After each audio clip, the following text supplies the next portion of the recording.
Okay, welcome everyone. My name is Seth Dellinger, and this is the Embodied Dialogue podcast. This is the 5th episode, and I'm extremely honored to have Mr. John Vervaeke here. John and I have spoken once before. I imagine a number of people will know who John is, but if you don't know already, perhaps John's best known for his 50-part lecture series on YouTube called Awakening from the Meaning Crisis, which is like, if you're wondering what the hell is going on in the world right now, this is a really good place to start. But John's a cognitive scientist. He is, I think you're the head of the cognitive scientists, the science department at the University of Toronto? Cognitive science program at the University of Toronto, yeah. But engaged in philosophy, meditation, Tai Chi. He's really brings together many things into his teaching, and that's very evident if you check out this series. Anyway, I'm really excited to talk to you, John. So welcome. Thank you, Seth. It's a pleasure to be here. Anything else you want to add just about your work for people that? Just to make it clear that I am in the cognitive science program. I am the director, but I'm also in the psychology department and doing a lot of the cognitive psychology courses at the University of Toronto. So I just want to make this that both of my parents are recognized, if I could put it that way. Great. Yeah, like you come up in conversation often when I'm, because I've been very influenced and inspired by things you say. And if I'm talking to someone who doesn't know who you are, it's always like, oh, there's all these different things you do and try and keep them straight.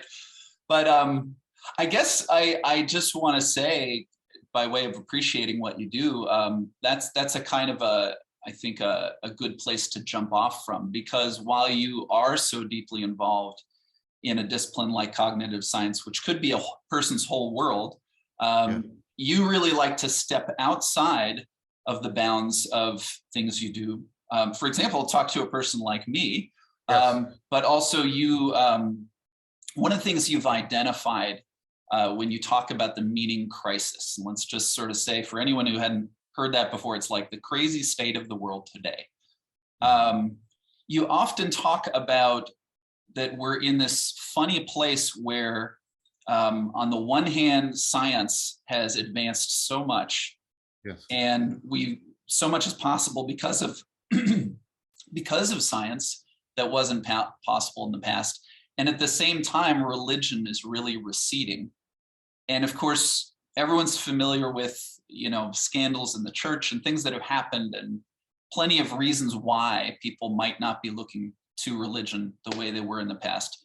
But then again, religion is also community. It's also a place where rites of passage happen. It's a place where people, regardless of the tradition, they can connect to something larger than themselves and sort of place their life beyond just my household or my job. And so you've talked about this, and you even said something recently in a discussion with Jordan Hall that was so interesting about a kind of a spiritual illiteracy that many of us have right now, which I really kind of feel, because I find myself almost reaching for something that might be called God, but I don't know what to call it, because I didn't ever had an organized religion. I'm not going to join one. So it's just a way of entering into the conversation. But if maybe you could just riff on that a little bit, and see your thoughts on that. Thank you, Seth. I think that's a great setup. There's so much to say. Where to start? Well, let's do it this way.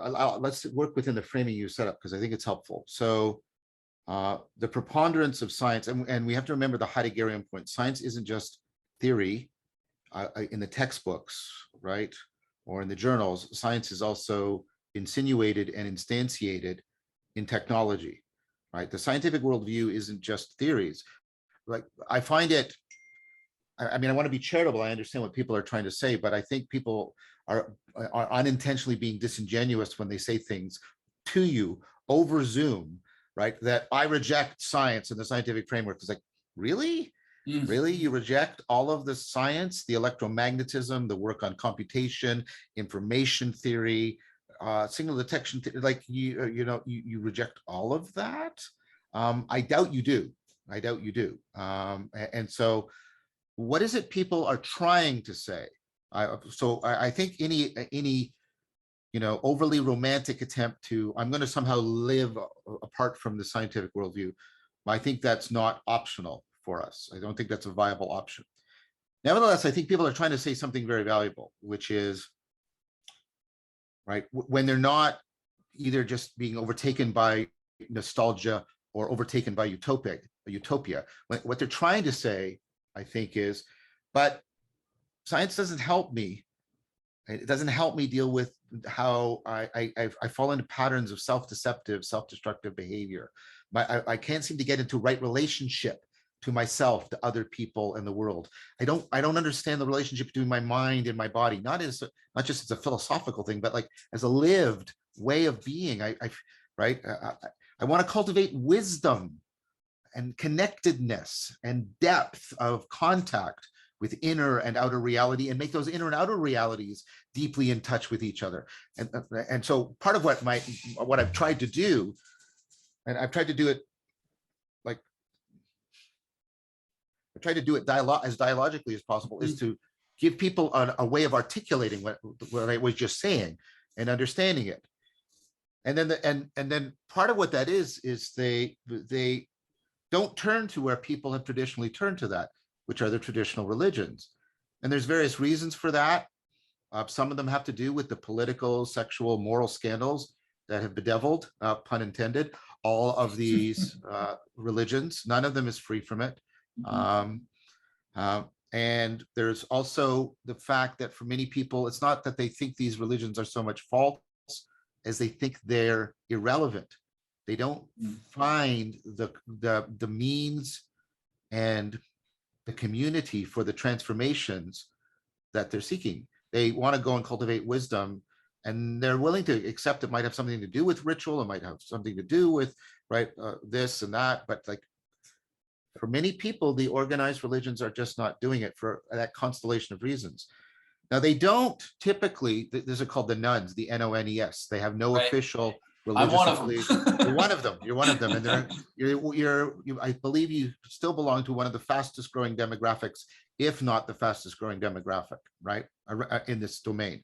If you talk to them, many of them are like you, Seth, and so you're exemplary in a couple of ways. They'll say, but I'm spiritual, but not religious. I'm looking, I'm seeking, I want these transformations. I want to reconnect mind and body. I want to connect self to world, self to others, self to self. And I want to somehow do that in good proportion, ratio, right? I want to get it all in good proportion, so that my life and the lives my life is touching are flourishing.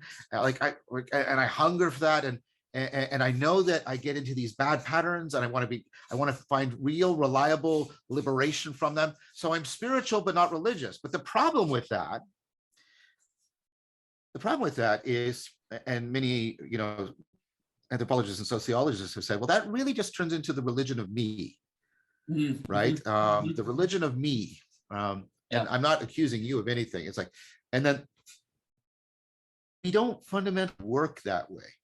My partner, for example, and this is a good example, she like, so during COVID, she found it very challenging to do yoga on her own because she missed doing yoga with other people. Right. There was a properly, and I mean this seriously, there was a ritual aspect to the yoga in which doing it with other people was essential for it being able to be internalized into her and make the transformative difference. And there's increasing evidence for this, and like more and more cog sci about this. We evolved not to process stuff individually on our own in an ongoing manner. Of course, we have time away, and we should, but we evolved to network our cognition with other cognizers, right? Distributed cognition. I use the analogy, long before we networked computers together in the internet and released the power of distributed computation, culture taught us how to network brains together, embodied brains together, to release the power of distributed cognition. So, right, the problem with the religion of me is our ability to self-correct is severely limited when we do not place it into the vetting and curating machinery of the collective intelligence and hopefully collective wisdom of distributed cognition. And so what I am trying to do is to figure out sort of two connections that need to be made. How do we bridge between the scientific and the spiritual world so as to reach the nuns in a viable way? And how do we create ecologies of practices and communities of practice that give people a proper home with others for doing this? And one of the things that you've been doing quite a lot of, and you've been teaching and offering as a practice is, I mean, as you mentioned, there's a whole ecology of practices. So I don't mean to suggest anyone who is hearing about you for the first time is the only thing you do. But one of the sort of, I guess, most exemplary things is the practice of dialectic into dialogos. Which is, I mean, even before getting specifically to what that is, it's dialogue. And so another thing, like what we're doing now, and again, you know, if someone just read your biography and mine, they might not expect that you would sit down with me, like I said, but you're sitting down and you're talking to Christian ministers, you're talking to, I've seen you talk to like, you know, sports coaches or people, I'm forgetting the name of the gentleman you talk to who's a coach, and like how he gives cues. Nick Winkelman. Nick Winkelman, yep. You know, people involved in meditation, you've been talking about psychedelics, but so this just like, and there's more that we could probably go on with the list that someone should just go to your channel and find out, but it's been dialogue. It's like the process of saying, I come from a different place than you. So there's not like an instant obvious connection here, but let's try to figure out what that connection is. And I feel like you've made a practice of that, partly just what we're doing here on these conversations on YouTube. But then the Dialogos or the dialectic into Dialogos practice connects to the Western philosophical tradition and like the Socratic tradition. I think I told you I've just started to like I purchased Alcibiades, the dialogue there. But what's so interesting, and I've been talking or I've been watching. I'm gonna talk to Christopher Mastropietro. That's another thing. Excellent. In coming up, the closest you'll come to talking to Plato. Well, Christopher, for anyone who doesn't know, is one of your partners in research and writing and Dialogos. But he, along with Guy Sengstock, they were reading through this dialogue, which is Socrates and this kind of rich young man, Alcibiades, and they go back and forth, and you keep noticing that they seem to be going somewhere, and then they sort of like come to a dead end, and Socrates is kind of saying like, well, what are you going to do now? And then they head off in another direction. And so the fact that it's a dialogue, like, sure, there's ideas that get put forth, but it's also the actual relationship between these two people, and they keep running into these moments of like, wait, everything we just said suddenly seems contradicted. What do I do now? But we kind of, that happens to us in life. And so in the practice that you're offering, you've done a couple workshops, which I've attended. You're inviting people to come in, whether or not they have a philosophical background. That's very important. Just the last thing I want to set you up with, obviously you know this, but for listeners, is one of the things that you home in on as a sort of okay, you put people together to have dialogue, but what you generally point them towards at the end of the workshop is the discussion is going to be about the virtues. So the discussions are about honesty or humility or gratitude or courage. And so maybe could you say a little bit of what that's about, whether someone, you know, is familiar with the tradition or not? Why should people get together these days and have these long sort of, you know, deep listening kind of conversations centered around the virtues? What's going on there? Thank you, Seth. There's a lot going on there. So let me talk first about Dialogos and then virtue, and then so the main idea about Dialogos is we have forgotten something that goes into the core of our adaptivity, and you can see it in our biology, which is opponent processing. So think of your attention right now. If you're a listener, you've got opponent processing. Part of your attention wants to drift away, mind wander, think about other things. Part of your attention is trying to keep you focused, and these two are constantly pushing and pulling on each other. And what that does is that evolves your attention. You drift away a little bit, that introduces variation. You come back in and refocus, and you resize things up because of that.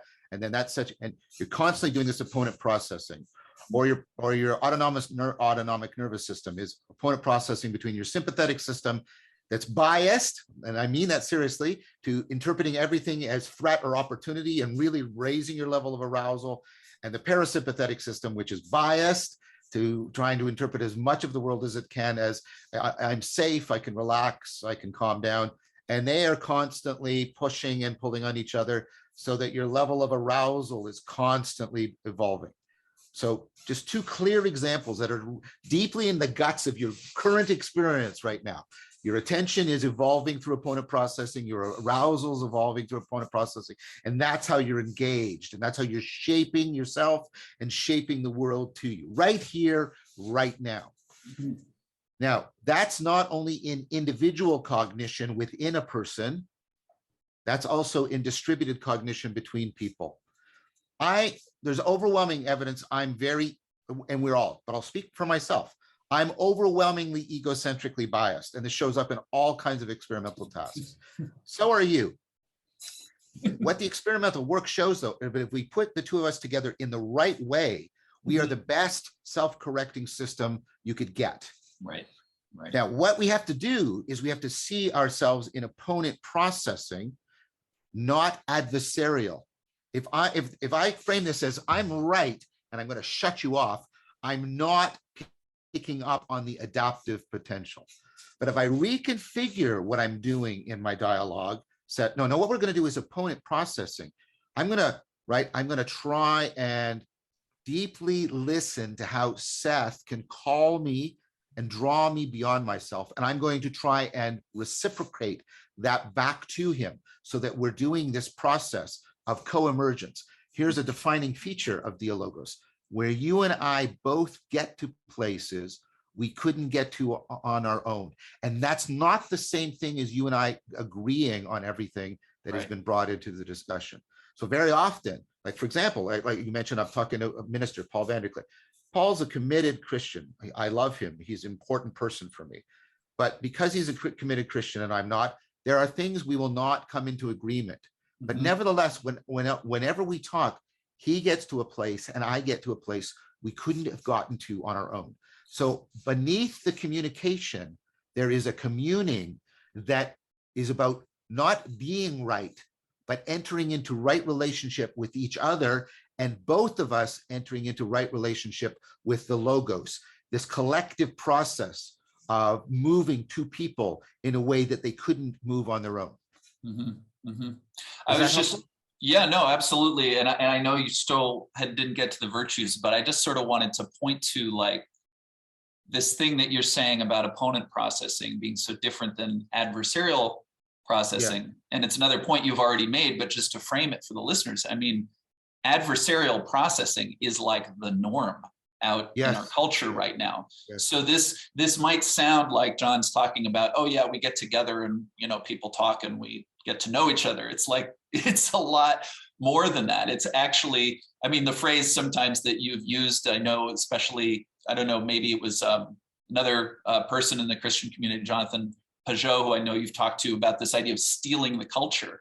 Yes. And so it's not political activism, it's not protesting in the streets, but it's like building a different kind of human relationship, which in a sense, I don't think it's different, like humans never did this, but we've dropped away from this as, there's more and more, excuse our language, but there's more and more bullshit in the culture. As you've often pointed out, there's even a book I have over here called On Bullshit by Frankfurt, which you recommended. So I just wanted to bring into what you were saying, that it's a response to something that's out there that you're also talking about in terms of setting up these dialogues.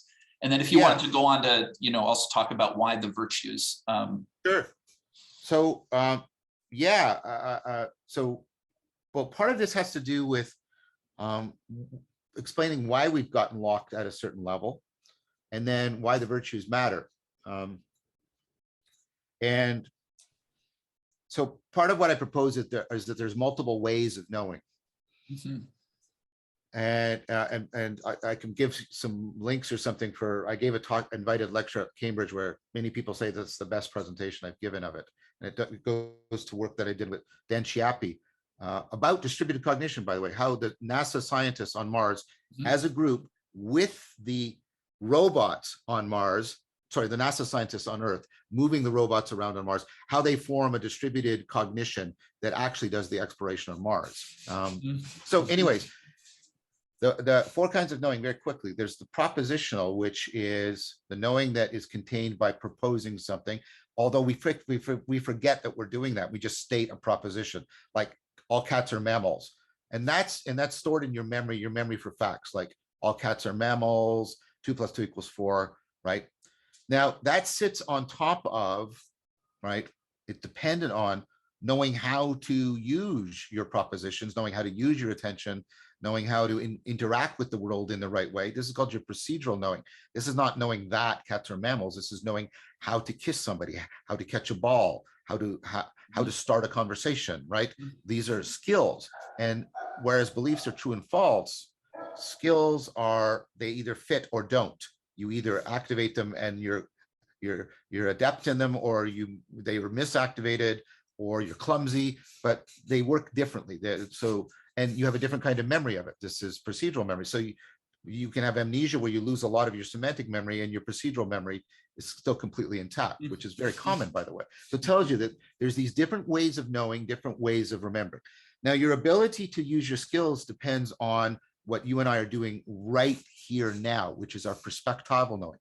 We are generating a perspective on the world. We're foregrounding, backgrounding. How are things relevant to me here now? How do they fit together and fit to me?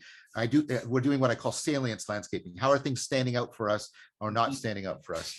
And there, we're not talking about beliefs, right, and we're not talking about skills. We're talking about the word I just used. We're talking about perspectives. And you know this when you realize, oh, I didn't take Seth's perspective, right? I wasn't able to do that. I need to be able to take perspectives. And this is not about truth or power. This is about presence. How are you present to somebody? How is the world present to you? How are you making other people present to you? And we know about this because that's what you're seeking in a good video game. You're trying to get a sense of being in the game, being within it, right? When people use this language, I'm really in it, which is very interesting. And then that sits on a deeper kind of knowing, which is your participatory knowing. This is the way in which reality, physics, biology, and evolution, and technology have shaped you and shaped the world to fit to each other. So, because of the way the earth and I have co-realized, I fit within the gravity generated by the earth. So if you fling me into space, I become pretty useless, right? And so the earth has been shaped by gravity. I've been shaped by gravity, and that opens up affordances for me. Right, this room, this area is walkable for me because of the way the earth and I have been co-shaped. But notice it's also my biology. I evolved to be bipedal, right? And that allows me to move over certain kinds of terrain, right? And so walking has afforded me. And then there's a culture that has built my apartment building around here and taught me how to live in apartment buildings. So I see this as a floor that I can walk on bipedally within the gravity of the earth, right? And so these are things I know the environment and me, we co-participate in these processes of mutual shaping. Now, what you say, what does all of that have to do with what you're talking about? Here's the point. We are locked into adversarial processing in tandem, and they reinforce each other with being locked into a kind of propositional tyranny. Right. our culture overemphasizes propositional knowing, and then it overemphasizes adversarial processing. And so we get ideological warfare as how we are primarily trying to engage in the world. Right. And what that does, the adversarial shuts us off from the opponent, and the propositional disconnects us from the procedural, the perspectival, and the participatory. There's a couple things that came up for me just now, because I've heard you describe what you for short call the 4 Ps of knowing before, but like you gave the example of talking to Paul Vanderklay, who has a particular, worldview, and that the two of you wouldn't agree. But when I hear you describe the other 3 Ps after the propositional, it's like I could see how the two of you could run into a propositional dead end. But then it's like you can start talking about what it feels like to be together, or how what you just said struck me, which has nothing to do with whether I agree with it or not. But it's like when we don't see these other possibilities, they're just not available in the conversation. So I sort of see, as I imagine, like almost spatially, these different ways of knowing. Like if the conversation we were in was a spatial, like we could somehow imagine, but like if I'm stuck in this corner, it's because I only maneuver with one of the 4 Ps, so to speak. Yeah, yes. And then when you talked about, I just want to, because you talked about one of my favorite subjects when you talked about gravity, which of course relates to what I do. Yes. The practice of the Feldenkrais method. And there's some things I'd love to bring in about that maybe a little later on, but just, it strikes me when you talked about like the floor is walkable and here's this apartment around me. There's a phrase that it's the name of one of his books. Feldenkrais talked about something called the elusive obvious. And it's like, I could imagine, again, someone's listening to you speak and they're saying, why is John talking about that you can walk on the floor? Like we all know you can walk on the floor, but it's like these obvious things about human experience that we take for granted rather than consider them. And it occurs to me that, I mean, the little bit of reading of philosophy I've done is often like deep questioning of things that seem obvious. But then when you actually dig a little deeper, it's like, what is that thing about the sun coming up on one side of the sky and going down on the other? And then at a certain point, it flipped how we understood that, and it like flipped human culture. It didn't, And so there's these things that are so backgrounded for us that they become irrelevant. And yet when we bring them into the foreground, there's something to really be seen and learned there. So, and exactly. And here's where the cognitive science can help, right? And one of the biases we have, the cognitive illusion, we confuse being in contact with something with having an understanding of it. So, why is John talking about the obvious? What if I ask you, how would you make a machine capable of finding things obvious the way you do? You go, what? That's the project of actually creating artificial general intelligence. Yeah. What would you give a machine so that it could find things obvious the way you do, so that it could be successful in so many different problem domains the way you are? What would you give it? And then you go, oh, I don't know. Right. Your familiarity with how obviousness is generated is not the same thing as understanding how it's generated and being in touch with that. I heard someone say recently, like, Facebook can predict your behavior better than your psychologist. But the thing about it is, or just say AI or the algorithms out there, but they certainly don't take into account all of the 4 Ps. They get one slice of us. So I can see almost how, kind of referring back to some of where we began with science, is like we've developed science, but we've also developed a particular aspect of science so much. And then it's begun to encourage our behavior, perhaps. I don't know if you'd say there's a relationship there towards this sense of being stuck in the adversarial. Well, yeah, very much. So to use Frankfurt's notion of bullshit, in which salience is how salient things are, is disconnected from how true they are. A lot of social media and even old legacy media with advertising was designed to try and just capture the attention. Yeah, to basically get your attention disconnected from with concerns about whether or not you truly understand, or whether or not you truly think that what is being presented to you. So it's not like you are saying, well, I think that's false. The issue about whether or not it's true is, and think about what we just we're talking about a few minutes ago, is being backgrounded so much, and the salience is being so foregrounded that you forget this. You forget the question about the truth that's in the background, and and of course, the amazing thing is the more other people do this to us, the more we are also doing it to ourselves. And that's why extensive social media use predicts depression, anxiety, all kinds of dysfunctions. So the point, to return to the virtues, right? The point about the virtues is, and virtue is really interesting because it can mean power, right? I do this in virtue of this. It discloses possibility. That's what virtual reality is. This, right? It alters possibilities. But it also has to do with being right, but not only just morally right, but right fitted. Virtuosity, maybe. Yeah, like virtuosity, very much. So there's all these overlapping connections. And it also has to do with our aspiration. It's the relationship between my present self and my future self. So if I ask you, if you're honest, notice what's going on here, right? You can't just, I'm not asking you to disclose your beliefs. I'm asking you for evidence that you have the skills that are requisite for honesty.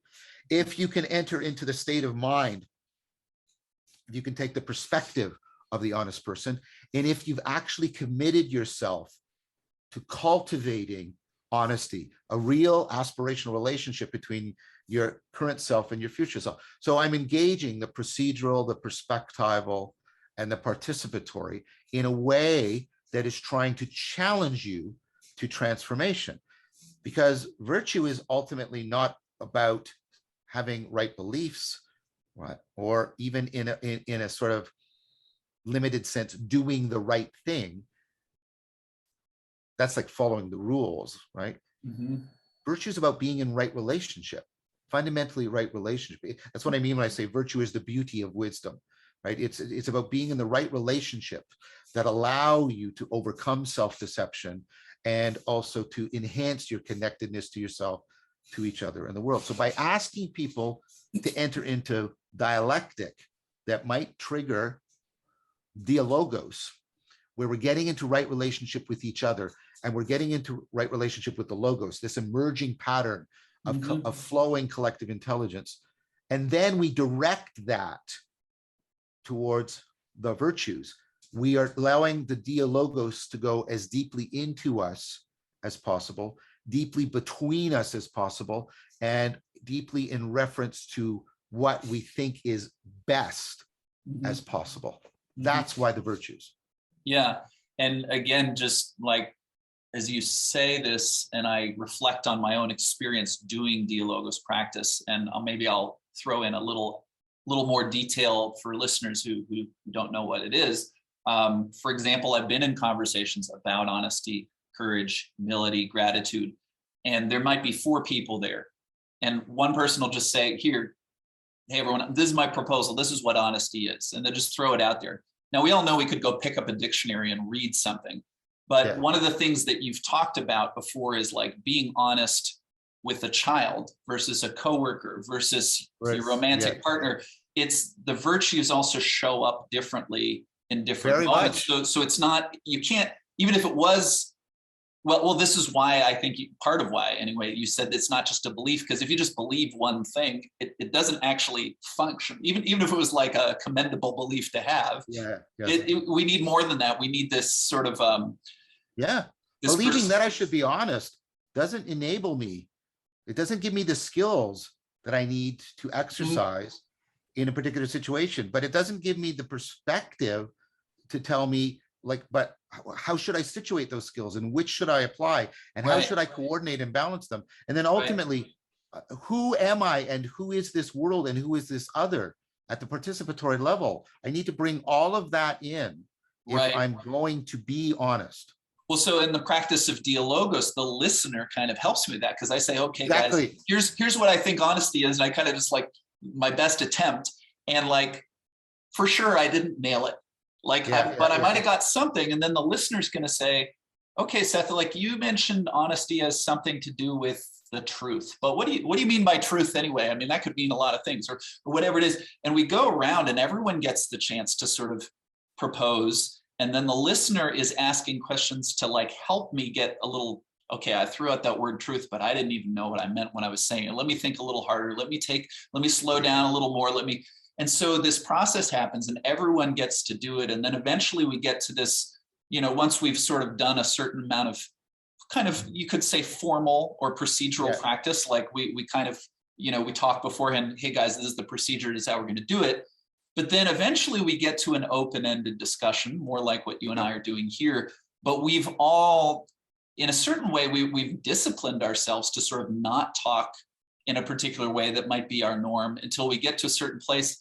And then when you say the logos, again, you know, if this is mysterious to someone listening, the way I understand it, it's something like you and I are talking, but then this conversation has a life of its own that isn't me, isn't you, but we can actually start tuning into that. Like, of course, I want to listen to John when I'm talking to John, but we can both listen to like the space in between us, maybe, you know, like you mentioned, the floor under our feet and like, oh, you said that and I sank. What does that mean? Oh, you said that and I felt. And so the last thing I just want to say, because I notice this every time we talk, like for anyone listening, if you're not just purely listening, like what, I mean, now I'm self-conscious, I'm doing it too, but watch John's hands, like, because this is meaning too. And the funny thing is when I speak and I do something, I don't even realize why I'm using my hands. So another thing in Dialogos is the listener will say, I noticed you were doing that while what is that? You know, and then you have to consider but my body was making meaning that wasn't propositional. I was trying to, I can't quite get the words out, but I want to, you know, and that's like a striving towards meaning with my body in a way. And then we can highlight that and bring it out. So to me, that's a little bit of, just last thing, when I spoke to Daniel Saruba, who I mentioned often speaks with you, really steeped in philosophy, and me not so much, but he used this phrase that I love because like I see you often doing, there's this way that like a word like God, we'll trip over it because everyone has different idea, but he talked about the invisible dimension. And I thought this was a beautiful way of referring to, you might call it God, I might call it logos, this person might call it something else. But there really is something we can't see. And yet, if we think that everything we can see is all there is, we definitely miss something. So I know I went in a lot of directions there, but this is kind of what comes up when I practice as one of these nuns. I go into a discussion with 4 or 5 people about honesty, and suddenly I'm more connected to something invisible. And anyway, this is part of what's happened for me in Dialogos. So I wanted to share all that. Well, that was great. I want to pick up on John Russin's idea about the musicality of intelligibility. Intelligibility is how we and the world co-make sense together, right? And so think about what's happening, and I want to give a musical analogy. So you're playing music with other people. You have to be listening to yourself because you have to be aware of what you're doing and notice how much of that's procedural and perspectival and participatory, and now how much the music is inside you and outside you, and right, and how much you're shaping the music and being shaped by the music. And so you're paying attention to that aspect, but you're not only listening to yourself, you're listening to the other person or other people you're playing with. And then everybody, in addition to listening to themselves and listening to each other, everybody is listening to the music that is emerging between all of you. Right. And and you're basically doing that with language as opposed to just the sounds that are found in language. So it's almost like you're singing when you're doing dialectic into Dialogos. So just to be clear about this, when I say dialectic, I mean, this is a formal set of practices that you can be taught, but you can do dialectic. You can't do Dialogos. Think about the great conversations you've had in your life that took on a life of its own and had that musicality to it, right? You can't go into a situation and say, I'm going to do these 5 things and that will make that kind of conversation appear. Right. You can do the 5 things to increase the probabilities that that spark will catch. And the logos, right? And Heraclitus compares it to like a fire. It will catch fire between you and the other people. So you can do dialectic, but you can only participate in dialogos. Now, the thing about it is, if you do that, you're not only getting in right relationship to yourself and to other people and to your future self, you're getting into right relationship with a virtue. People come out of the practice and they'll say, often they'll express awe. They'll say, I didn't realize there was so much to honesty. I didn't realize there was so much to kindness. And then the word, and both senses of the word realization, increased awareness, but also increased reality, right? And so honesty, if it was honesty, you're now in a reverential relationship to honesty, and it now has a presence to you that it didn't have when it was a belief that you carried. Yeah, and I think I've heard you say at different points that each of the virtues is sort of just like, almost like a different flavor of wisdom. Exactly. Like, it's a this way is of the being moment wise. that calls for honesty. This is the moment that calls for gratitude or for courage. The virtues are adverbial. They're ways of being wise in particular kinds of situations. Could you break down what you mean by adverbial just a little more? What is that? Oh, they're so adjectival is like green or blue, where I'm ascribing a property to a subject, right? Whereas adverbial is like quickly or slowly. I'm describing a manner, a way in it's which the how things, of something, right? Well, yeah, the how, and also the process here-nowness, rather than just like maybe end result or something like that. Right. So right. So if you so when I say kindness is adverbial, I mean it's a way of, it's how to be wise in this particular situation, how to fit to this situation as wisely as possible along all those dimensions we've been talking about. And so there isn't a single thing you do, right, in order to be wise. Wise is a commitment to being virtuous in the way that demonstrates the most virtuosity. Right. It's like, I was kind, and that was the best thing to do in this situation. Where it might be, right, kindness isn't. It could be that courage is what is most appropriate for this situation. And what do we mean by most appropriate? Connects the deepest realities within you to the deepest realities within others, and to the deepest realities of the environment, the deep real patterns, so that we can zero in individually and collectively on what is most relevant. Yeah. So what I'm thinking about now is how, especially looking out at the world right now, what's happening from Ukraine to the crazy Oscar ceremony the other day, and all of these things, I think a lot of people just are overwhelmed, right? It's kind of like, how do I make sense of everything? And it feels to me, and this is my experience also with practicing the Feldenkrais method, is that in a sense, what we really need to be practicing is like how to handle the unexpected, how to deal with the unknown, or how to even experience anxiety but not be defeated by it, to tolerate some level of anxiety. And it seems to me like to be in the crux of like a fast evolving situation, and to want to be kind, but to realize that's not the most appropriate. Actually, I have to do something courageous that might even feel unkind. And I define my life as being a kind person, but if I am kind in this moment, that might be the end of me or something.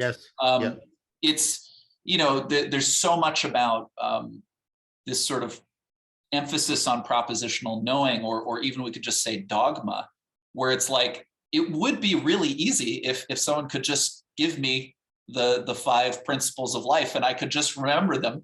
And there's probably people who will give you rules of thumb that are pretty good 90% of the time. But so there's something about just this fluidity or flexibility, like Feldenkrais, we talked about this last time, he had a phrase about good posture, but what he was really talking about was something more like poise. And he said it's the ability to move in any direction at any time without preparation or hesitation. And and at the same time, so one of my sort of journeys with listening, finding your series and coming to the workshops, getting to know you, is another thing we say to people, and it might relate to this thing about all this propositional knowledge, is that people get stuck in their head or something. Yes.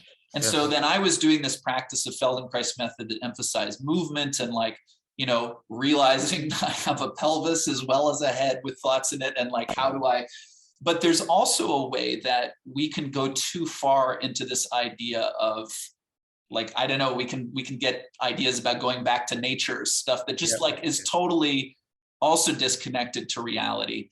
And so, yeah, it feels like, Jesus or the Buddha, these were people who exemplified maybe moral virtues on some level, but they were also really virtuostic. They were very flexible. They were very, and so that's part of what we've lost. And I just come a little bit from a background before encountering your work where I think I had almost run away, if the so-called mind-body divide, it was almost well, let's just go pure body. But this feels like a practice that's about being agile and flexible and think of all the physical adjectives you want, but it is about ideas, and it is about beliefs, and it is about communication. I feel like I'm floundering a little bit, but no. I think, let's replace things again. So for me, dialectic into Dialogos is a meta practice. You don't do it on its own, and you don't even learn it on its own. You learn it after learning some basic mindfulness practices, meditation, contemplation, some basic circling practices, some philosophical fellowship practices, and then you do this. So first of all, there's a program of getting into it, and then it's a meta practice. You don't practice it on its own. What it does is it basically is the interface between your individual or small group ecology of practices and the larger community. Right. It's about giving, it's about, okay, I'm going to do this ecology of practices. I'm going to have a mindfulness practice and a movement practice, a still practice, an embodied practice, right? I'm going to do all of that. And we can talk about that later, perhaps, right? And why I use the term ecology of practice. But that, right, if I just do that individually or with a couple of close friends, I'm falling into the problem that we talked about at the beginning with the nuns, right? What I need to be able to do is take that and interface it, and really hear the word interface, right, with distributed cognition, that I can then tap into that the collective intelligence and hopefully the collective wisdom of a well-cultured distributed cognition that will then help to curate and correct my ecologies of practices. And so there's a dynamic marriage between the ecology of practices and this meta practice. First, so to say that. Secondly, I mean, one way of thinking of the word spirit, and this is how some people like Tillich use it, is spirit is when I'm engaging all of those 4 Ps in a mutually affording alignment, so that they are all creating, like Plato's model, there's an inner community, an inner justice between the 4 Ps. And then I can go back to spiritual illiteracy. What the main problem facing us is too much information, and it's unclear which is real information and what is distortion and deception, right? And so what we most need is enhanced relevance realization. We need to enhance our natural abilities of zeroing in on relevant information. We were talking about that at the beginning, and we need to enhance that. We need discernment, spiritual discernment. We need to be able to say, this is garbage. And you can't do that. Your propositional machinery on its own is not strong enough to do that, especially if it's propositional machinery that's locked into adversarial processing. Both it's too shallow and it's configured the wrong way to give you the training in the virtue and the virtuosity for the spiritual discernment that we need in order to deal with the overgrown and danger lurking within jungle of information that we're facing right now.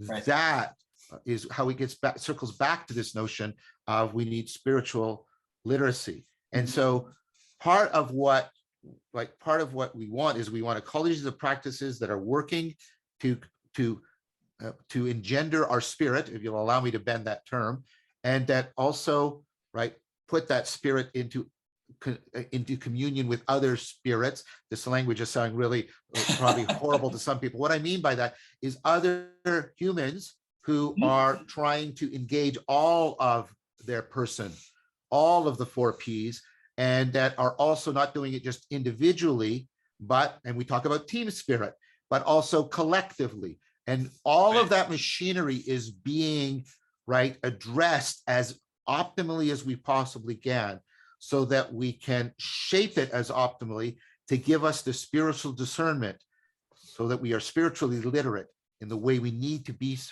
so right now. Yeah.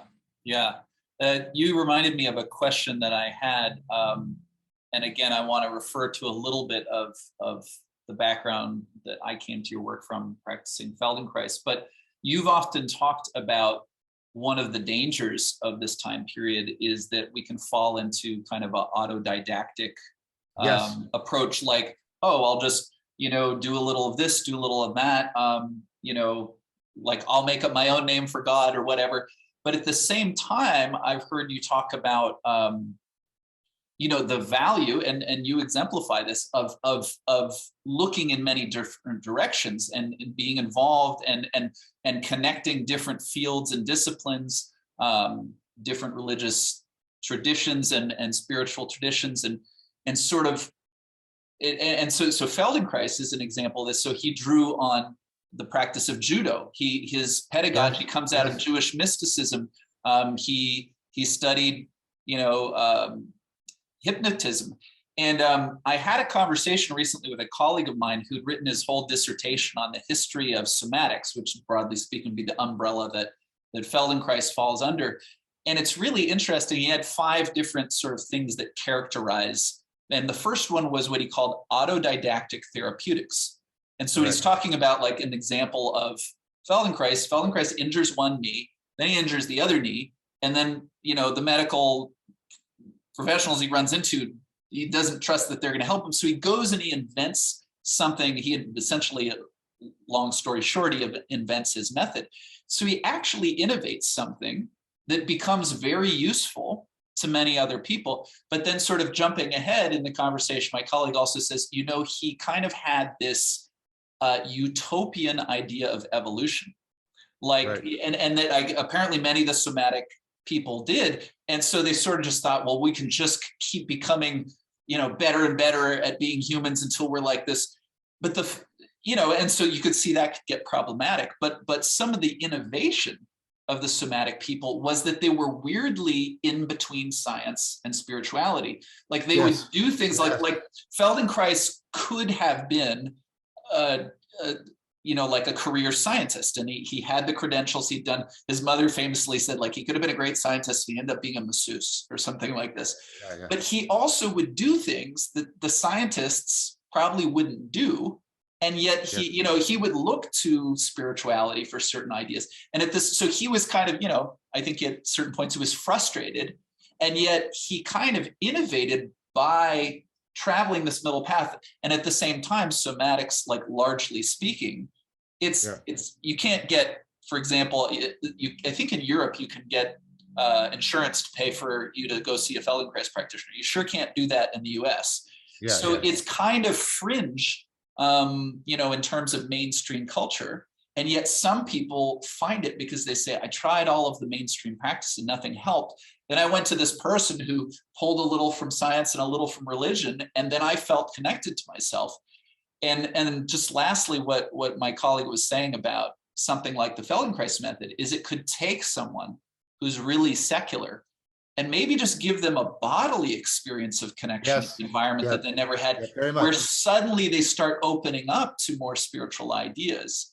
So I'm just curious, because I think that many of us kind of by default, we start as autodidacts because we don't have a community yet. We're looking around what do I do? Yes. But then there's that moment where if I just keep going with my, brainstorming by myself late at night, it runs. So I hear what you're saying in terms of just this real need for community and this need to bounce off of other people. And yet we don't, this, you talk about something kind of paradoxical, the religion that's not a religion. And so it's like this seems like, but it does seem like things need to be built right now. Someone has to sort of, take their chance and step forward and say, hey guys, I built something. And yet, there's all these pitfalls that can happen. So it's anyway, I'm just sort of like mapping the paradox. That's great. So a couple of things. Yeah, I mean, I think, and I did too, all the nuns start out autodidactically. I'm not criticizing, condemning people. I think that that's almost necessary. What I'm saying is, don't confuse necessity with sufficiency. The fact that you had to start that way doesn't mean you should stay that way. Right. That's what I want to make very, very clear. And don't confuse the initial autodidactic success with the long-term cultivation of wisdom. You need deep dialogue with people that are outside your particular egocentric perspective. So first, that's how I would respond to one of the first things you said. The second thing about giving people a taste of a new way of being and seeing that opens them to the possibility of a viable kind of spirituality is exactly right. I think trying to propositionalize people into a religion or a spiritual way of life, it's like trying to infer your way into being somebody's friend. Like it doesn't. That's not going to work. Here's an axiom, and here's my proof why you are my friend. You're my friend now. Does that work? It doesn't work. Okay. So that we know that doesn't make any sense. We know that when we're with somebody who's experiencing grief, trying to make an inference, an argument to them is exactly the wrong thing to do. Right? You have to know how to participate and be present. You have to have a virtuosity and show up virtuously. That really matters 10,000 times more than anything you think you could say to somebody who's in grief. We know this. I'm trying to point to stuff that we already know, and I'm trying to get people to re-foreground these deep things we already know. And so foregrounding the deep things we already know, but also deducing from them potentials that have not yet been realized. We all know our body, but think about what Feldenkrais's method does for getting people, oh, I didn't know my body could, wow, it's so much meaning and so much knowing there. And I feel a kind of intimacy with my body. Like people, I know people, because I do Tai Chi Chuan, and I get people say similarly paradoxical things like, I didn't know I could be so intimate with my body. And I was thinking, like, what was it when when were you in your body, like your body was in one room and you were in another, right? So, right. Or they'll say things like, I've always been searching for this. And you'll say, what does that mean? How do you know that you were always looking for this? And yet you only found it now. Like there's all this stuff. Okay. Well, that's a little piece of the thing that, even though I don't use the word God, like that's the kind of like, I feel like you put a little bit of some words on the experience that I sometimes have. And, to back up before Feldenkrais, I want to mention, not just as part of my personal narrative, but because the metaphor you used before, and I hear this metaphor a lot these days, could just be who I'm listening to, but the metaphor of music. Because music is in every culture. And I think, probably, I don't know, I don't have any references to give, but I would imagine that music for a long, long, long, long time was connected to religion. It was connected to spiritual practice. Music, Upper Paleolithic transition, art, music, dance, and ritual are that you can't separate them, and you can't separate them for a very, very long time. Right. We have grown up in a post-enlightenment period in which we've separated all these things out, and we've come to think of that as natural, whereas the evidence that it's not natural, I think, is pretty convincing. So yes, there is. So, like for example, don't talk about God. I've been talking to the two Pauls about this, Paul Vanderklay, Paul Antletter. I always get the other Paul's last name slightly wrong. I apologize, Paul. And I've been talking about, I don't want to, let's not talk about God. Let's talk about God before talking about God. Let's talk about the 4 L's. Right, which is logos. And we've been doing logos and talking about logos. Yeah. And this is in the Bible, the Gospel of John. There's 2 books in the Bible that begin with "in the beginning." Most people know about Genesis. The other one is the Gospel of John. In the beginning was the Logos, and the Logos was with God, and the Logos was God. The Logos has this very strange relationship, right? And so, right, and it's been associated with God or the depths of being. But let's talk about the Logos. The other one is I'm just using the Bible here because it's a shared reference point. Right. I mean, no insult to Muslims, Jews, Hindus, Taoists. I don't, because the thing I'm going to talk about next shows up in all of them, which is agape, right? And the Bible famously says God is agape, which is like an astonishing thing to say. And we sort of turn that into a hallmark card. Oh, isn't that sweet? And we sort of clap our hands. We go, wow, you got to really think, go back. So, and agape being a certain form of love. A certain form of love. Like there's eros, there's philia. Eros is that desire to be one with somebody or something. It can be sexual, but it can also be spiritual. It can even be physical, like wanting to be one with a cookie. Like you know how to be one with a cookie, you eat it, right? Right. And it becomes part of you. And that's why we use things like that, and things like the Christians use it in the Eucharist. You eat the body, right? Yeah. You're literally embodying, right? So there is and then agape, God, you were gonna agape. So logos, love, light. God is light. God is life. Okay, now what's happening, for example, in cognitive science is we're coming to deeply understand how much the principles of life are the same constitutive principles as cognition. I gave it earlier an example. The opponent processing that's in my biology comes into my affect, and it comes into my attention.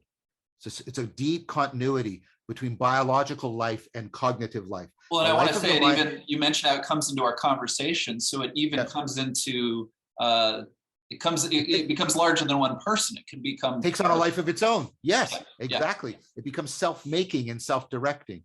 Yes, exactly. So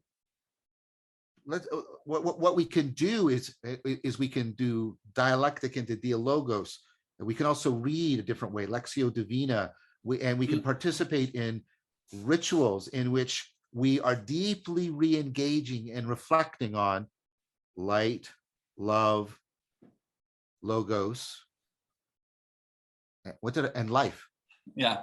Well, in lectio divina, again, to just fill in blanks for anyone, right. And this is something I've tried, you're reading a text, but you're reading aloud, so you're embodying it. And you've talked at different points about how hundreds of years ago people did read aloud. There wasn't this weird thing we do where we just stare and the symbols go into our brain and there's no sound. So you bring the words to life, and then as you read them, it's like you're listening to your body, you're listening to what you're calling the logos, and then there's something that almost in a musical way, it sings out. And so that certainly isn't propositional. Even if I'm reading something that has, a series of ideas that I could explain to someone, it's like that one line, and maybe it's more poetic.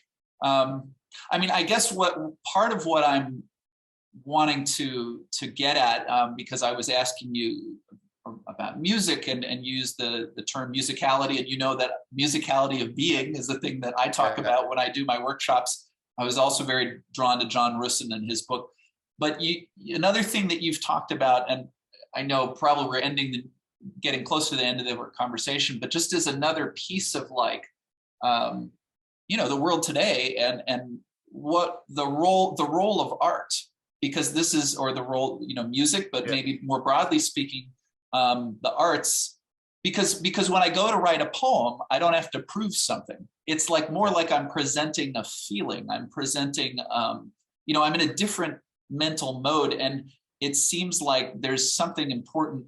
Let's just put it this way, for my own self, when I was young and I really didn't have religion, I did almost like heal myself in my bedroom with my stereo. You know, the music was the place, and it is that kind of that invisible dimension. And it's just striking me that I think music is actually still accessible to everyone, even if a lot of institutions and things have fallen apart. It is. And think about how music, I mean, music takes you out of the propositional, and notice what you're doing. You're in music, you're playing with your salience landscaping. That's exactly what you're doing. You're doing serious play with your salience landscaping, right? And so you're playing with all your perspectival knowing.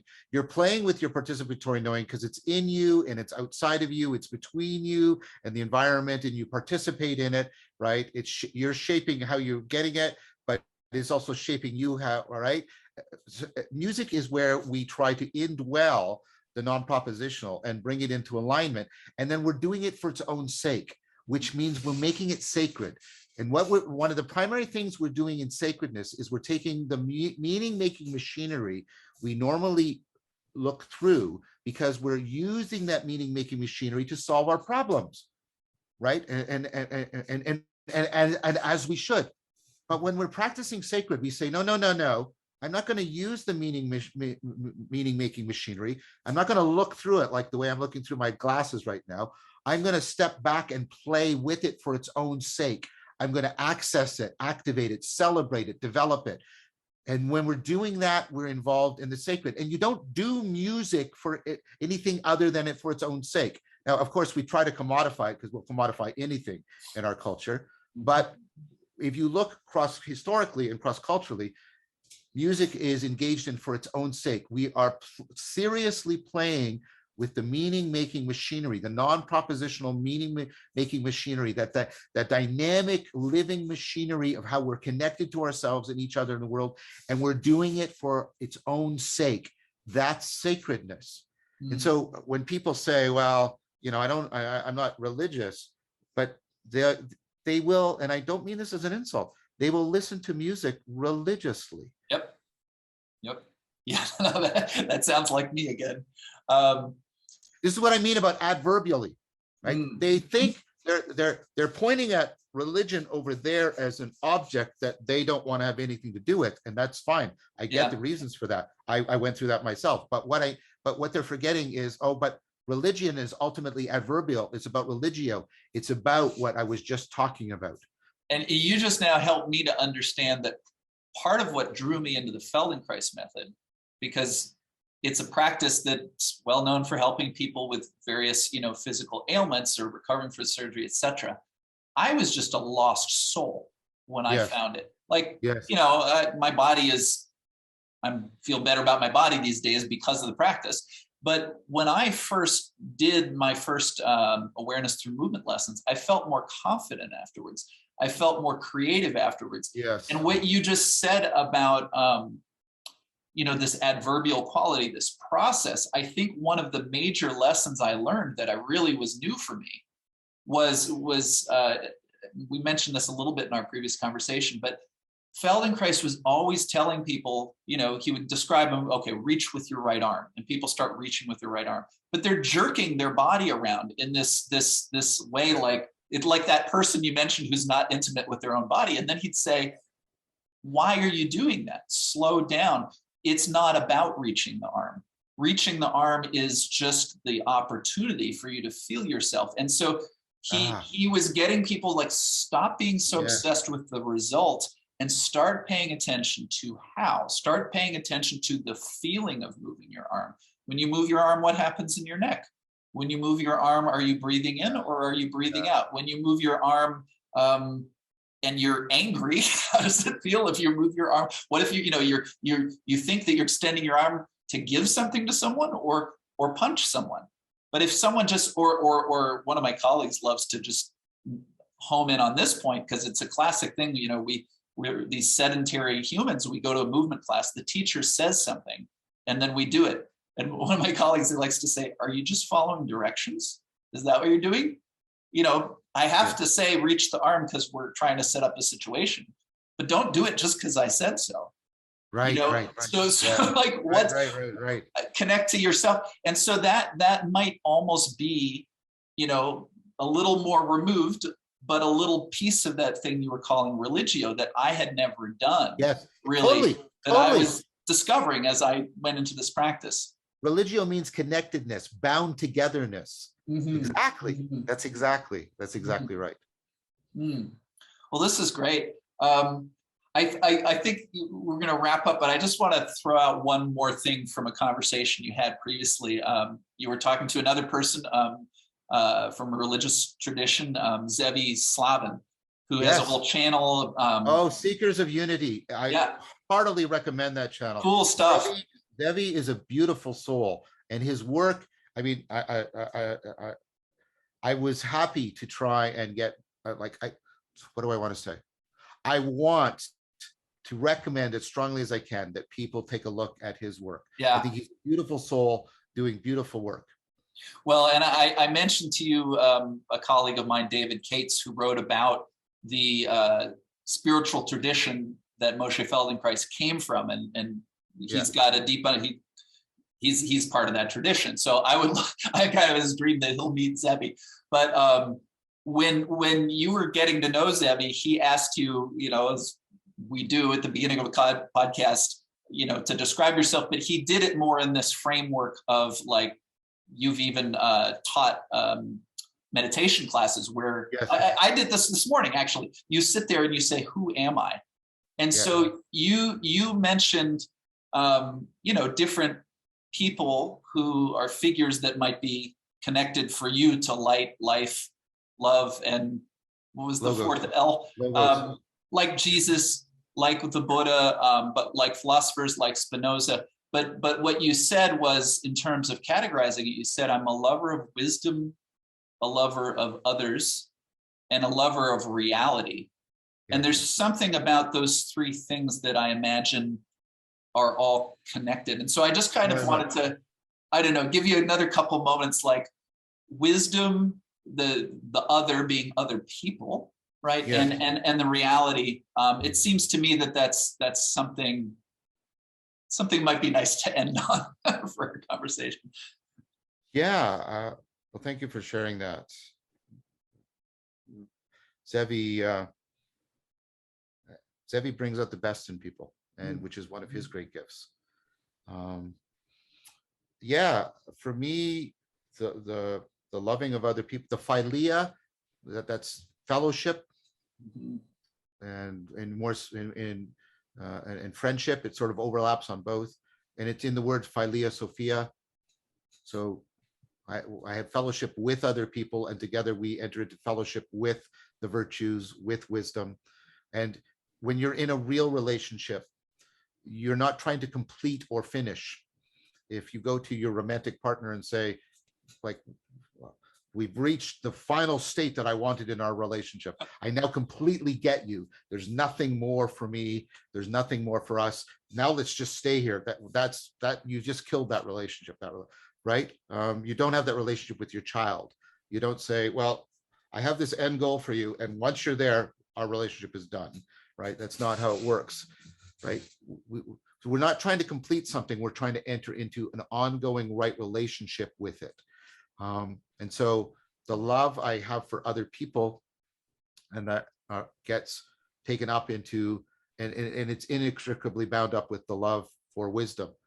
And at the core of those, and we didn't get enough to talk about it, but perhaps sometimes what people are pointing to, when people enact the spirituality, remember what I meant by spirit, right, where they enact the spirituality of sacredness, and they're trying to cultivate spiritual discernment.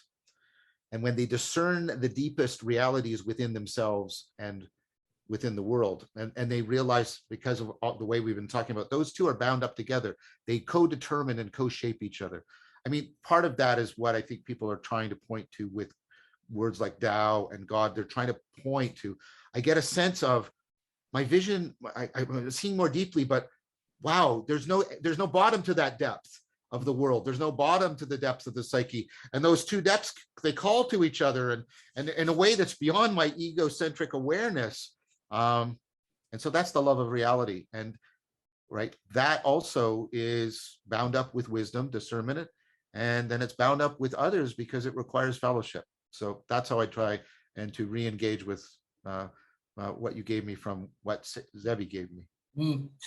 I know I bounced around, but I'm really glad I asked you that, because when you said fellowship, I just felt like I took a breath. I felt myself slow down. And I've noticed that for all of the things that you bring up in your lectures and your presentations, often it's when you talk about your partner or your son that I feel really affected. And this idea of falling in love with reality. Yes. In some ways, I think it might be the hardest thing for someone to understand just as a phrase. But I think the practices that you're talking about, including where we began, the Dialectic into Dialogos, they begin to help us get to a place of feeling this way about life the way I feel about those people I intimately care about. And anyway, I just want to thank you so much, not only for this conversation, but for the incredible work you're doing in the world. And I hope that more and more people will find out about it, maybe through this video and through everything else you're doing. It was an incredible pleasure to talk to you today, John. I thank you, Seth, and I feel the same about you. That's why I wanted you on my channel. I want more people to know what you're doing.